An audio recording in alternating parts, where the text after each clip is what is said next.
Mirza television కి స్వాగతం. నమస్కారం. మీర్జా టెలివిజన్ కి స్వాగతం. నీళ్లు తీసుకువచ్చి ప్రజలకు మంచి చేస్తాం. ఎన్నికల ప్రచారంలో భాగంగా రోడ్ షో అమిలినేని. అనంతపురం జిల్లా కుందుర్పి మండలం మందలపల్లి గ్రామంలో ఎన్నికల ప్రచారంలో భాగంగా రోడ్ షో నిర్వహించారు.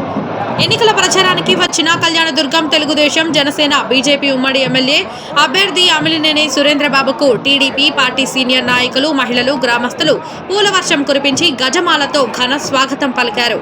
ఈ సందర్భంగా అమిలినేని మాట్లాడుతూ, గత ప్రభుత్వం చేసిన తప్పిదం వల్లే కళ్యాణదుర్గం ప్రాంతానికి జీవనాడి అయిన బీటీపీ కాలువ పనులు ఆలస్యం అయ్యిందని, తెలుగుదేశం ప్రభుత్వం చంద్రబాబు నాయుడు ముఖ్యమంత్రిగా ప్రమాణ స్వీకారం చేసిన వెంటనే ఆయన్ని ఒప్పించి కాలువ పనులు వేగవంతంగా కుందుర్పి బ్రాంచ్ కెనాల్ పూర్తి చేసి ఈ ప్రాంతంలోని అన్ని చెరువులకు నీళ్లిచ్చి ప్రజలకు మంచి చేస్తామని, తెలుగుదేశం ప్రభుత్వం అధికారంలోకి వచ్చిన వెంటనే రోడ్డు నిర్మించి ప్రజలకు ఇబ్బంది లేకుండా సూపర్ 6 పథకం ద్వారా ఇంటింటికి కుళాయి వేయించి తాగడానికి నీరు అందించి సమస్య తొలగిస్తా, గ్రామాల్లో సీసీ రోడ్లు నిర్మించి అలాగే గ్రామంలో ఉన్న సమస్యలు పరిష్కరించి అన్ని రకాలుగా ఆదుకుంటామని భరోసా ఇచ్చారు. అందుకు మే 13న ప్రతి ఒక్కరూ సైకిల్ గుర్తుకు ఓటు వేసి ఎంపీ, ఎమ్మెల్యే అభ్యర్థులను మంచి మెజారిటీతో గెలిపించాలని అభ్యర్థించారు. కాబట్టి అందరూ కూడా జగన్ రెడ్డిని ఓడించడానికి, గెలుపు ఓడించడానికి సిద్ధంగా ఉన్నారు. చంద్రబాబు నాయుడు గారిని జూన్ 5వ తారీఖులో ముఖ్యమంత్రి చేయడానికి అతి ఉత్సాహంగా ఉన్నారు. ప్రజలందరూ కూడా ఖచ్చితంగా చేయబోతున్నారు. ఎమ్మెల్యే అభ్యర్థిగా నేను కూడా వాళ్ళందరూ చెప్పడం భారీ మెజారిటీతో మీరు గెలవబోతున్నారని చెప్తున్నారు. ఖచ్చితంగా భారీ మెజారిటీతో గెలుస్తున్నారు. అలాగే ఎంపీ అభ్యర్థి కూడా భారీ మెజారిటీతో గెలవబోతున్నారు.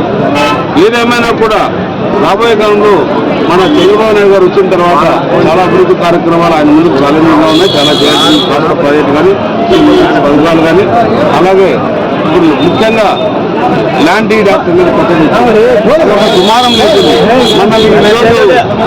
రమేష్ మన ఫైనాన్స్ రకరకాల దొంగచాటు నుంచి రాలుగాడు సిద్ధమయ్యారు.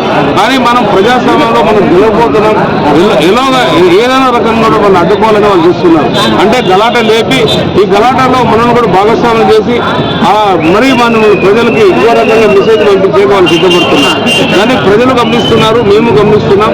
ఏదేమైనా కూడా ప్రజాస్వామ్యబద్ధంగా ఏదైతే ఉంటుందో మేము దాన్నే ముందుకు తీసుకెళ్తాం. పోలీసు ఎస్పీ గారు కూడా చెప్పడం జరిగింది. మన పోస్టల్ బ్యాలెట్ లో ఏదైతే జరుగుతున్నాయో 1000 ఓట్లు పోలేనాయి.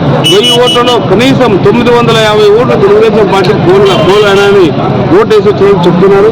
ఆడ బహిరంగంగా ఓటు వేస్తున్నారు. ఎందుకంటే వాళ్ళకి ఎవరైతే ఉద్యోగస్తున్నారో వాళ్ళకి జరిగిన అన్యాయాన్ని వాళ్ళు గుర్తు చేసుకొని వాళ్ళు ఓటు రూపంలో వాళ్ళు ఆయుధంగా వాళ్ళు వేస్తున్నారు. కానీ ఓర్చుకోలేని వైసీపీ నాయకులందరూ కూడా ఈరోజు మా వాళ్ళ పైన దాడి చేశారని తెలియవచ్చింది. నాకు కూడా ప్రజలను అడుగుతాను. వాళ్ళ ఆడాలను కూడా సాగిపోకుండా చేసే బాధ్యత నాదని